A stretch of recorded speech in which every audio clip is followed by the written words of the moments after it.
दोस्तों नमस्कार। दिल्ली की लाल दीवारों में बंद सरकार की उम्र अब पूरी हो चली है।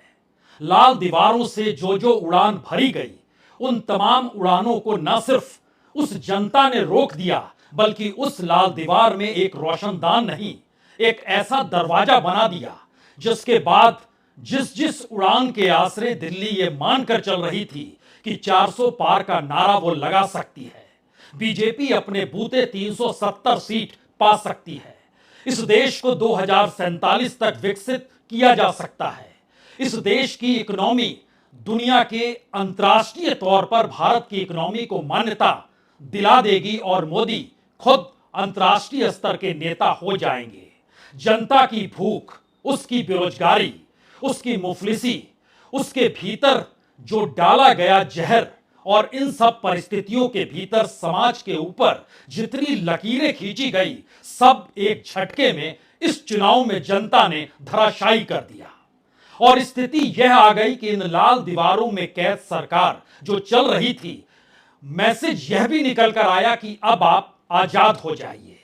और सबसे बड़ा किला जो उत्तर प्रदेश का बनाकर लगातार बीजेपी यही पाठ पढ़ाती रही कि दरअसल यह किला अभेद है, उसको ना सिर्फ भेद दिया गया, बल्कि वहां पर जो परिस्थिति समाजवादी पार्टी और कांग्रेस ने अपने बूते कर दिखाया, वो एक ऐसी असंभव सी परिस्थिति थी जिसकी कल्पना कभी भी नरेंद्र मोदी या अमित शाह ने की नहीं होगी। और अगला सवाल यह आ गया कि क्या वाकई लाल दीवारों से चलने वाली सरकार को अब जनता ने आजाद कर दिया और कहा कि अब आप अपने रास्ते जाइए और अब हमारे सामने बिल्कुल नई परिस्थिति है, क्योंकि हमारे मुद्दे जो जमीन पर थे उस पर आप लाल कालीन बिछाकर अपनी उड़ान को भरना चाहते थे। स्थिति यह आ गई कि इस दौर में सत्ता की चाबी दो बड़े नेताओं के हाथ में है। एक नेता चंद्रबाबू नायडू हैं, जिनके पास तकरीबन 16 सांसद हैं।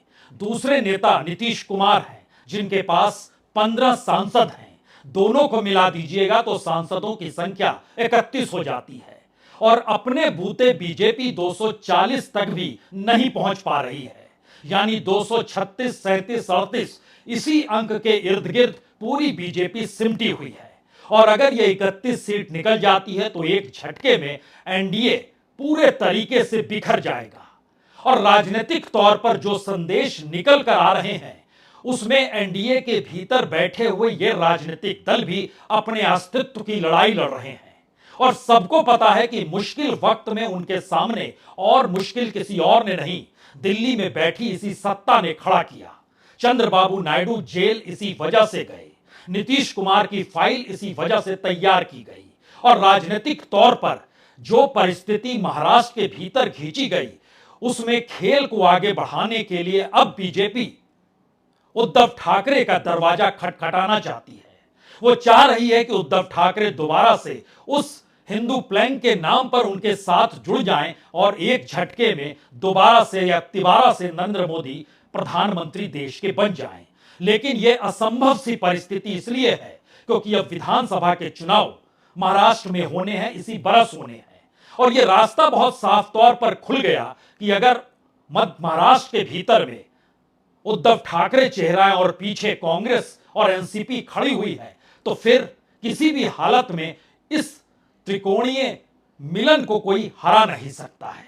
और यही स्थिति अब हरियाणा में भी हो चली है, जहां पर चुनाव होने हैं इसी बरस के अंत में। और जो हरियाणा का रिजल्ट बतला रहा है, वो कांग्रेस 6 सीटों पर आगे चल रही है।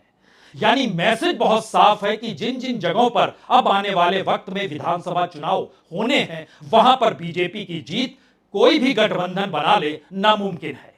और नया संदेश इस दौर का सबसे बड़ा यही है कि चंद्रबाबू नायडू पूरे तरीके से तैयार हैं। हालांकि प्रधानमंत्री मोदी और गृह मंत्री ने टेलीफोन कॉल जरूर लगाया, लेकिन कांग्रेस ने बिल्कुल देरी नहीं की और उनके नेता केसी वेणुगोपाल पहुंच गए उनसे मुलाकात करने के लिए। और यह सवाल अपने तौर पर चंद्रबाबू नायडू के सामने भी कि राजनीतिक तौर पर वह राज्य के मुख्यमंत्री और दिल्ली में बैठी सत्ता से बहुत कुछ चाहते हैं।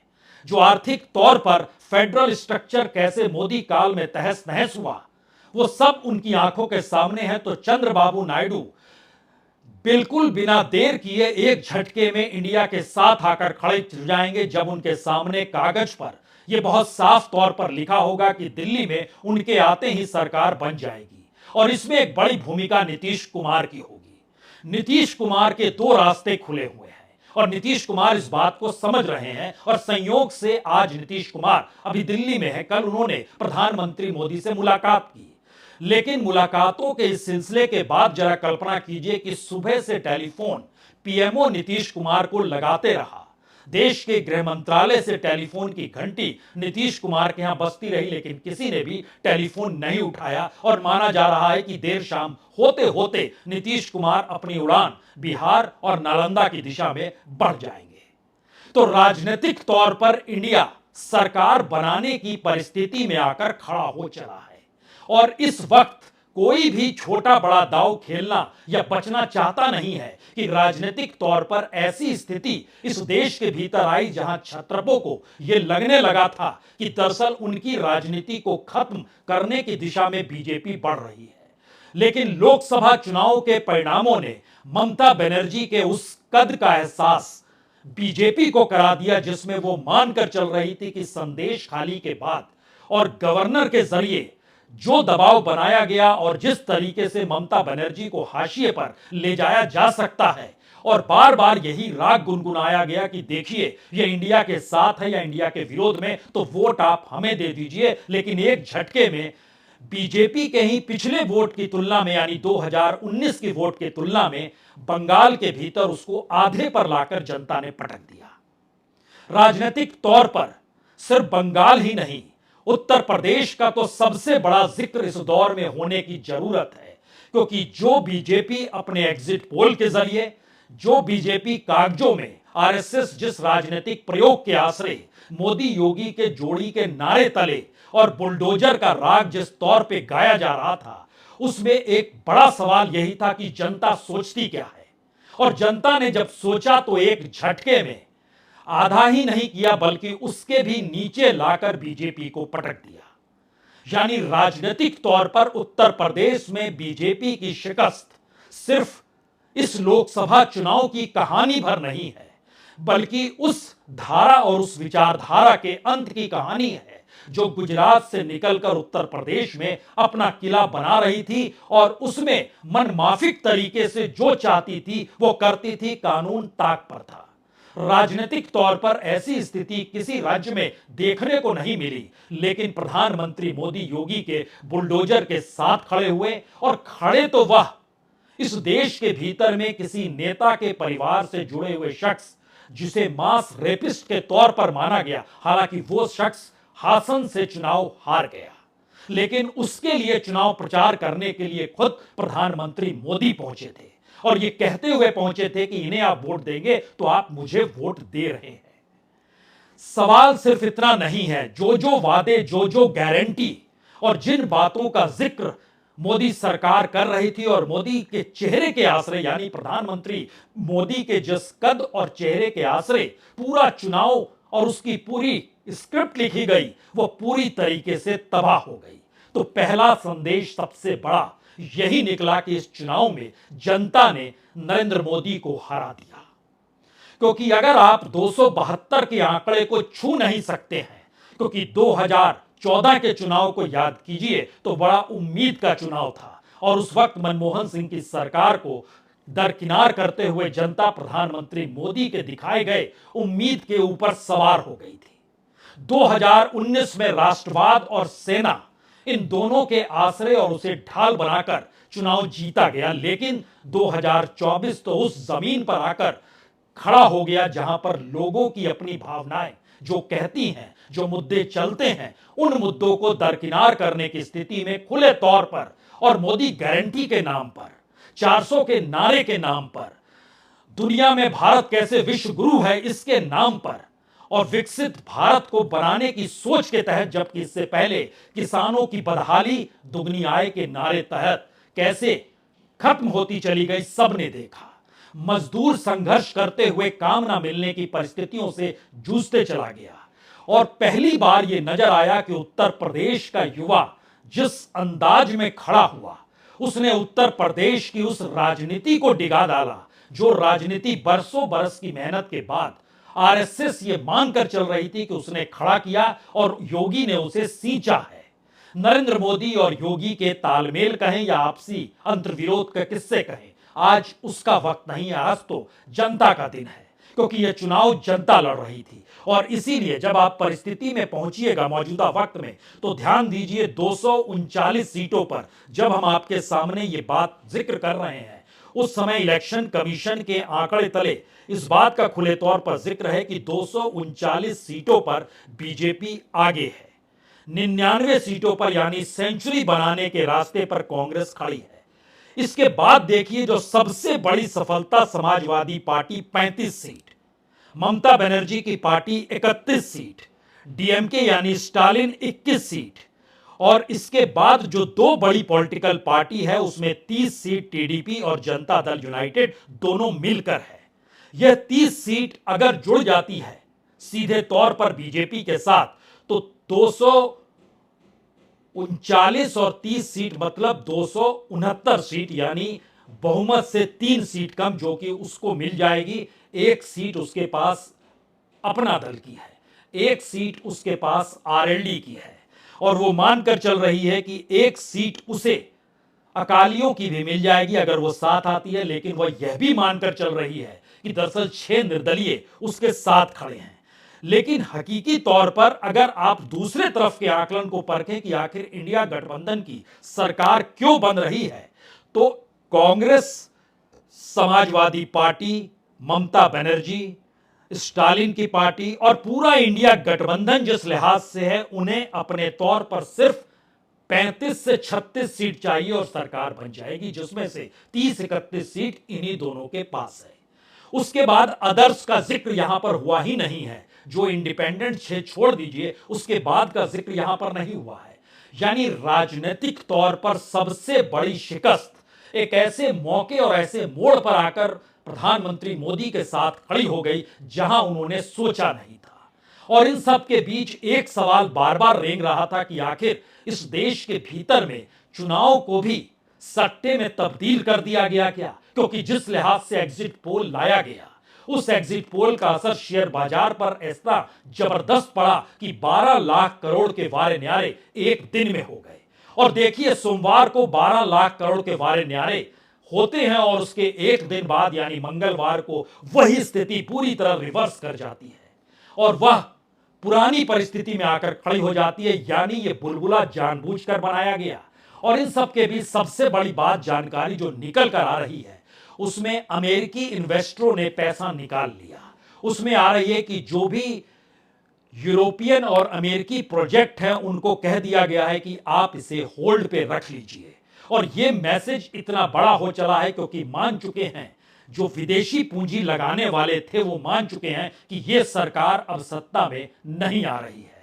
और राजनीतिक तौर पर इंडिया गठबंधन अपने साथ, अपने मुद्दों के आश्रय जो जनता के साथ खुद को खड़ा करते रहा, उसमें हमें लगता है कि अब अगर आप परखिए, और इसमें खास तौर से सबसे बड़े राज्य के तौर पर जिसका जिक्र हम शुरू से कर रहे थे, कर्नाटक, महाराष्ट्र, राजस्थान और उत्तर प्रदेश, इन 4 राज्यों ने एक झटके में बीजेपी की जो संख्या 239 पर आकर टिकी है 303 से, इन्हीं 4 राज्यों ने ऐसा कमाल कर दिया कि एक झटके में 50 सीट सिमट गई सिर्फ इन 4 राज्यों में, जिसका जिक्र हम शुरू से कर रहे थे कि कर्नाटक में जो लाभ की स्थिति है उससे आंख नहीं मूंदा जा सकता है। और बीजेपी ने आंखें मूंद ली अपने दफ्तर में तैयार किए गए एग्जिट पोल के जरिए। और पहली बार एक ऐसा भ्रम इस देश के भीतर में बनाया गया मीडिया के जरिए, जिसमें मीडिया भी उसी की आगोश में बहता चला गया और वो मानने लगा कि जो जिक्र भी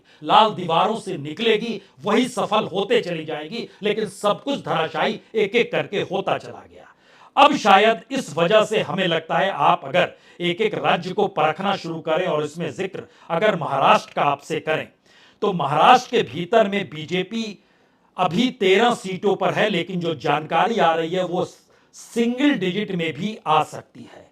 कांग्रेस डबल डिजिट में आ चुकी है, उद्धव ठाकरे की शिवसेना डबल डिजिट में आ चुकी है, शरद पवार 6 सीटों पर जीत रहे हैं। यानी मैसेज बहुत साफ है अपने तौर पर कि चाहे वह एकनाथ शिंदे हो जो कि घटकर 4-5 सीटों पर आ गए, चाहे अजीत पवार हो जो सिर्फ एक सीट पर, हालांकि उनकी अपनी पत्नी बारामती से चुनाव हार रही है। इसका मैसेज बहुत साफ आया कि महाराष्ट्र जैसी जगह में सत्ता बनाने के लिए जो राजनीति की जनता ने उसे सिरे से नकार दिया, जबकि शिवसेना और एनसीपी का चुनाव चिन्ह भी बीजेपी ने अपनी राजनीति या दिल्ली की सत्ता ने अपनी राजनीति को साधने के लिए जो टूटा हुआ गठबंधन था उसके हवाले कर दिया। इलेक्शन कमीशन भी उसी लिहाज से काम करता हुआ दिखाई दिया।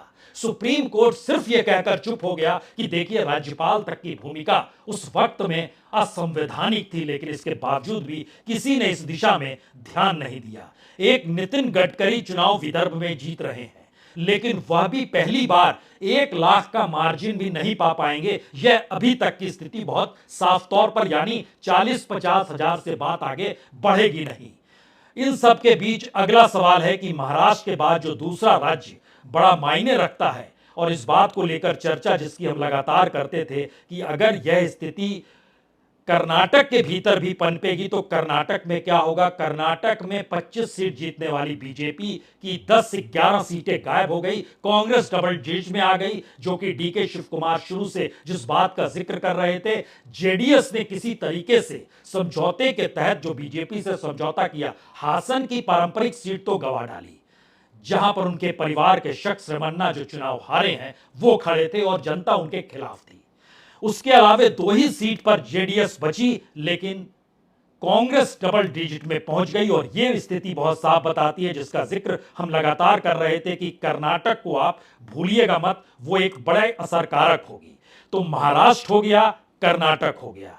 तीसरी परिस्थिति में महाराष्ट्र और कर्नाटक के बाद तीसरी बड़ी स्थिति खासतौर से राजस्थान के भीतर की उभरती है। राजस्थान में लगातार इस बात के कयास लगाए जा रहे थे कि बीजेपी 25 सीट पा जाएगी, लेकिन वह 25 सीट नहीं, 20 सीट नहीं, 15 सीट नहीं, उसके भी नीचे आ गई और 13-14 सीट पर आकर अटक गई। कांग्रेस अगर 8 सीट पर जीत रही है, सीपीएम 1 सीट पर जीत रही है, एक बेनीवाल 1 सीट पर जीत रहे हैं, तो यह मैसेज बहुत साफ था कि आप विधानसभा तो जीत गए, लेकिन लोकसभा जो प्रधानमंत्री के चेहरे और उनके पद के नाम पर राजस्थान में भी लड़ा गया, चंद महीनों के भीतर धराशायी हो गया। हालांकि यह सफलता मध्य प्रदेश में जरूर मिली। मध्य प्रदेश की सबसे बड़ी वजह तो यही है, संगठन गायब है, नेताओं का कद अपने आप को वो पार्टी से बड़ा मानते हैं, और इसीलिए कमलनाथ के बेटे हो या दिग्विजय हो, दोनों फंस गए।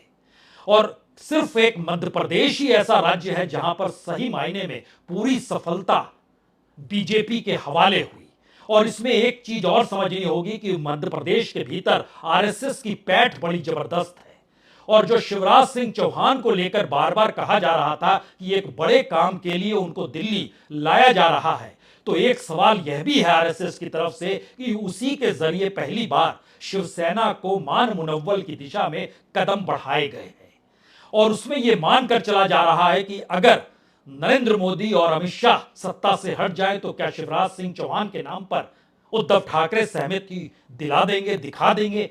लेकिन अगला सवाल यह भी है कि वाकई इस तरीके से अगर उद्धव ठाकरे पलटते हैं तो विधानसभा चुनाव में क्या होगा। इसीलिए उद्धव ठाकरे के पलटने की परिस्थिति ना के बराबर है, लेकिन यह समीकरण अपने तौर पर संघ शिवराज सिंह चौहान को आगे रखकर परिस्थितियों को बनाने की दिशा में इस दौर में पहल शुरू कर जरूर रहा है।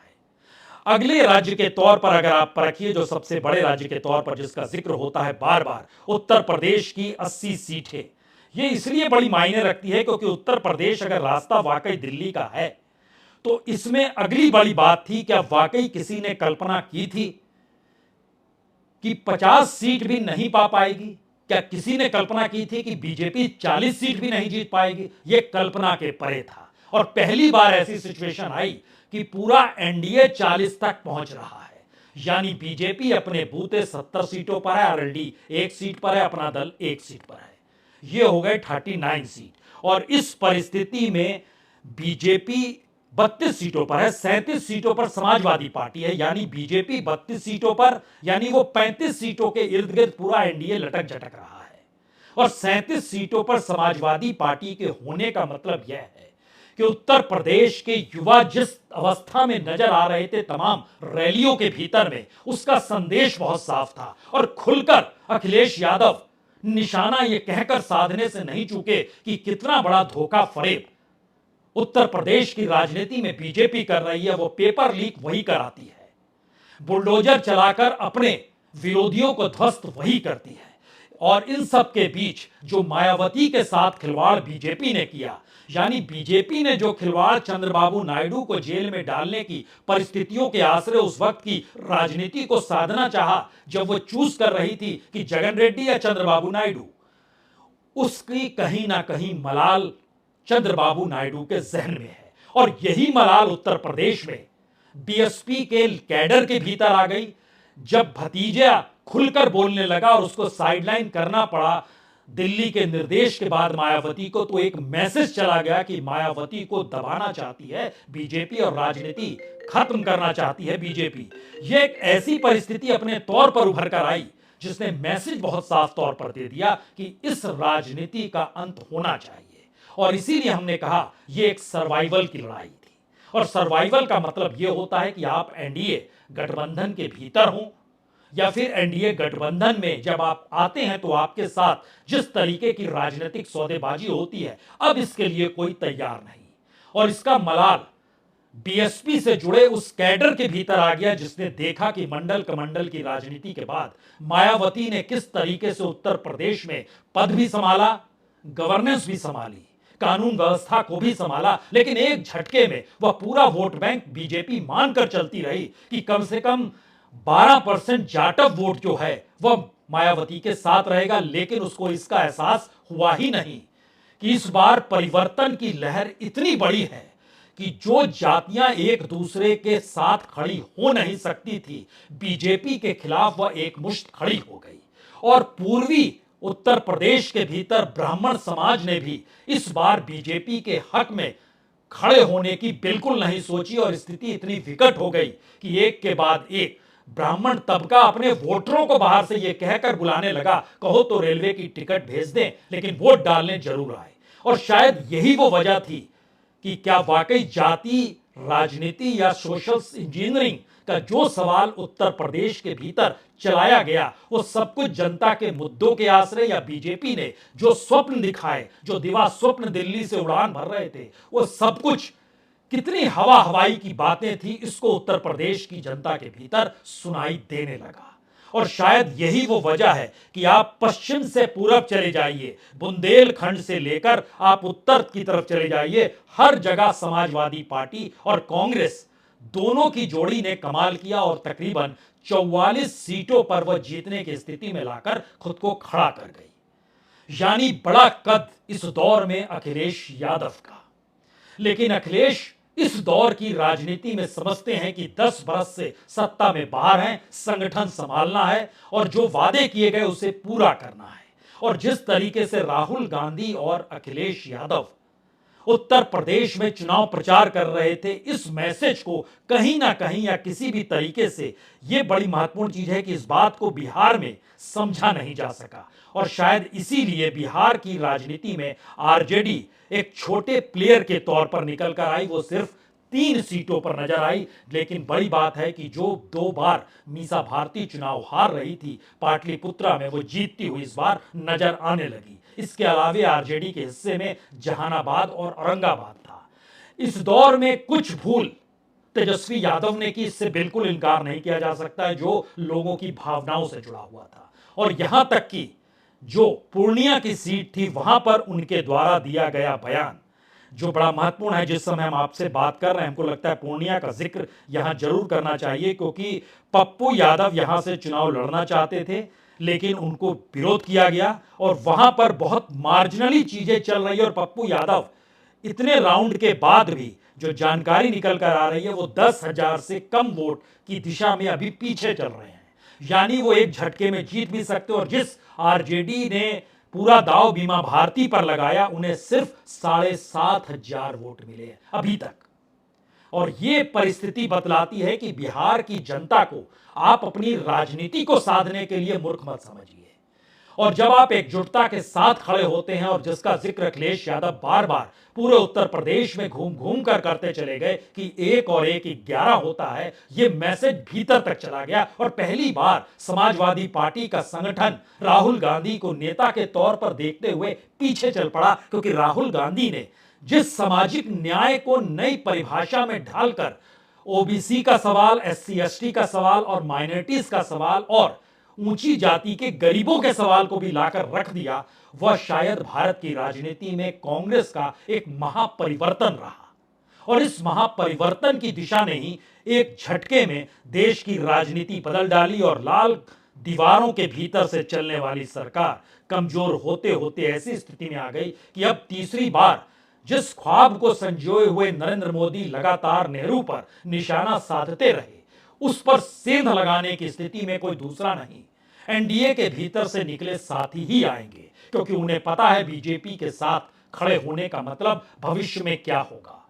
क्योंकि इस 10 बरस में जैसे चाहा उसी तरीके से इस देश के क्षत्रपों की राजनीति को मरोड़ा तोड़ा, दफन किया, अपने अनुकूल किया। और ध्यान दीजिए, बीजेपी का जो वोट है वह कुल मिलाकर सिर्फ और सिर्फ 1% वोट का इजाफा हुआ है, अगर आप उसको पिछली बार की तुलना में वोटों को परखते हैं। और यह इसलिए बड़ा महत्वपूर्ण है क्योंकि पिछली बार 37.5% वोट मिला था, इस बार 38.35% वोट बीजेपी को मिले हैं। लेकिन दूसरी तरफ कांग्रेस को पिछली बार 19.5% वोट मिले थे, जो इस बार 6% बढ़ गए हैं, यानी वो 25% तक जाकर पहुंच गए हैं। और यह स्थिति बहुत साफ तौर पर बतलाती है कि एक बड़ा परिवर्तन राजनीतिक तौर पर गठबंधन के साथियों के आश्रय होता है। कांग्रेस के वोटों में भी इजाफा इंडिया गठबंधन का हुआ है, और बीजेपी के 1% वोट का इजाफा जब वो सीट गंवा रही है, तो उस परसेंटेज ऑफ वोट का इजाफा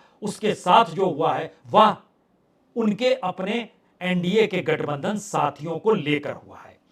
अब यहां पर अगला सवाल है, खास तौर से दक्षिण भारत का जिक्र यहां पर करने की जरूरत खास तौर पर है। और इसमें इस बात का जिक्र लगातार हो रहा था कि क्या वाकई बीजेपी कोई खाता खोल पाएगी या नहीं खोल पाएगी। केरल में वह एक सीट पर आगे चल रही है, और इस केरल की एक सीट का मतलब यह है कि जो खास तौर से तिरुवनंतपुरम की जो सीट मानी जाती थी, जहां पर शशि थरूर पहले पीछे चल रहे थे, अब वह भी आगे हो चले हैं।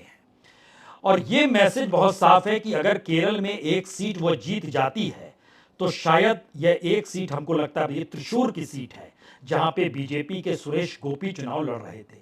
लेकिन अगला सवाल यह था कि क्या वाकई तमिलनाडु में भी बीजेपी की मौजूदगी हो सकती है। यह सवाल बार बार किया जा रहा था, और तमिलनाडु के भीतर कहीं पर भी बीजेपी नजर नहीं आ रही है। यह बहुत साफ तौर पर है। उसके एक हिस्टोरिकल परिप्रेक्ष्य भी है और कल्चरल पर्सपेक्टिव, यानी सांस्कृतिक भी मसला है वहां का, और उसके ऐतिहासिक परिप्रेक्ष्य भी है। तो जो दक्षिण भारत का जिक्र हो रहा था, वो चंद्रबाबू नायडू के जरिए सिर्फ और सिर्फ आंध्र प्रदेश के भीतर अपनी मौजूदगी का एहसास कराने की स्थिति में बीजेपी जरूर आई, जहां पर 3 सीटों पर वह दिखाई दे रही है। उन 3 सीटों में खास तौर से जिक्र अगर करें तो ये एक सीट है सीएम रमेश जहां से खड़े हुए, अनाकापिला सीट। दूसरी सीट है राजा मुंद्री की सीट। इन 2 सीटों पर ही बीजेपी फिलहाल नजर आ रही है, और तीसरी सीट है नरसापुरम। लेकिन इन तीनों सीटों पर जो चंद्रबाबू नायडू की टीडीपी है उसने कमाल किया है, और विधानसभा में यहां पर टीडीपी अपने बूते सत्ता में आने की परिस्थिति में है, यानी जगन रेड्डी की सरकार जा रही है, चंद्रबाबू नायडू अपने बूते आ रहे हैं। 3 बड़े मैसेज बहुत साफ तौर पर इस चुनाव ने दे दिए हैं। पहला मैसेज, नरेंद्र मोदी यह चुनाव हारे हैं। बीजेपी को 272 तक पहुंचाना तो दूर, उस गठबंधन के आश्रय, जिस गठबंधन को इन्होंने जबरदस्ती अपने साथ राजनीतिक सौदेबाजी या डरा कर जो शामिल किया, वह चीजें डगमग हुई है। दूसरा सवाल, इंडिया गठबंधन ने जिन मुद्दों को उठाया, जनता ने हाथों हाथ लिया और जनता के पीछे इंडिया आकर खड़ी हो गई। तीसरी परिस्थिति, पहली बार इस देश के क्षत्रपों को लग गया, नहीं रहेंगे साथ बीजेपी के तो शायद राजनीति कर पाए। और यही वो परिस्थिति है जो पहली बार एक ऐसे परिवर्तन के साथ उठी कि अब इंडिया सरकार बनाने की दिशा में आगे बढ़ चुकी है। बहुत बहुत शुक्रिया, बहुत बहुत शुक्रिया।